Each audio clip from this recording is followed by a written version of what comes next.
So like, do you, looking back on it, regret not continuing the podcast throughout?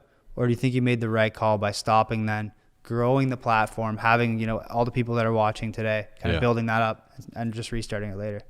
That's a good like question. In hindsight, bro. Would you have changed how you did it? Yeah, that's tough. It's fucking tough, man, because I remember how I felt when I was doing the podcast. And at the time, it was perfect sense to stop because, you know, at this time, I wasn't making any money on YouTube. I was editing, you know, I was using really shitty cameras. The camera cards would fill up and stop recording every 30 minutes. So it would skip a millisecond. And these pods would go like 4 hours sometimes, right? That's a lot of chopping. And then I'd have to sync everything up, transfer the multiple angles over, and then render it on my rinky-dink computer.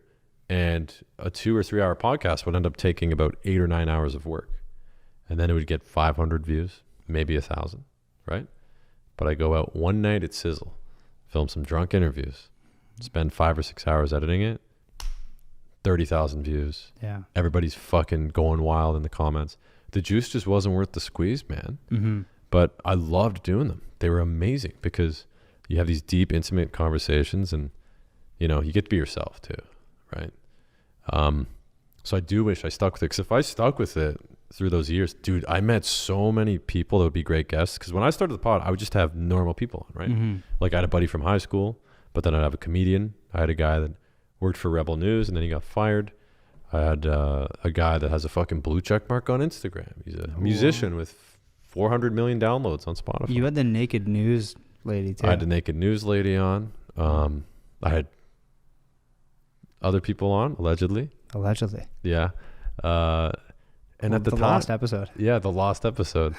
And realistically, like, it was so fucking fun because there was no pressure, right? Because I was just a guy with like 1,000 subs. And it was so relaxing. Like if the podcast sucked, I didn't fucking care. But now people have expectations, right? They fucking, like you said, it's more competitive. But not even that it's competitive. Look, if you're good, then people will watch. Especially like, you know, there's a lot of shit out there right now. You know, a lot of people have mediocre content, but they have really good marketing, you know? But if you have good content and good marketing, fire, you know? So I have a lot of confidence in this. I think it's going to hit a bunch of different markets that other people aren't hitting. And there's going to be variations to it as well. But yeah, if I could go back, well, if I could say this to people that want to start a podcast, it's tough because the same dilemma I had, nobody knew who I was, right? So it would take you anywhere from 1 to 6, 7 years before you got views because nobody cares about you. Nobody knows your story. Right. There's no investment. You're not going to get on guests that people will click for. That's a lot of it too. Like I could do a podcast where I just interview YouTubers and have a bunch of famous YouTubers on, but I don't want to really talk to other YouTubers. Like I'm a YouTuber, but I'm not, you know, like I want to talk to a fucking weirdo. Dude, I met this guy at a coffee shop. He's the leading expert in North America on dinosaur brains. What the fuck, bro? Yeah. So he's a barista? No. He's a fucking professor of like archaeology. And he always goes to these weird universities. And he still got your order wrong at Starbucks, eh? Bro, he still got it wrong too. Yeah. Fucking dude. But the guy's like an expert on like T-Rex brains. Wow. Yeah. I didn't know they had brains, man. I know. That's what I mean. How the fuck did they even figure that out?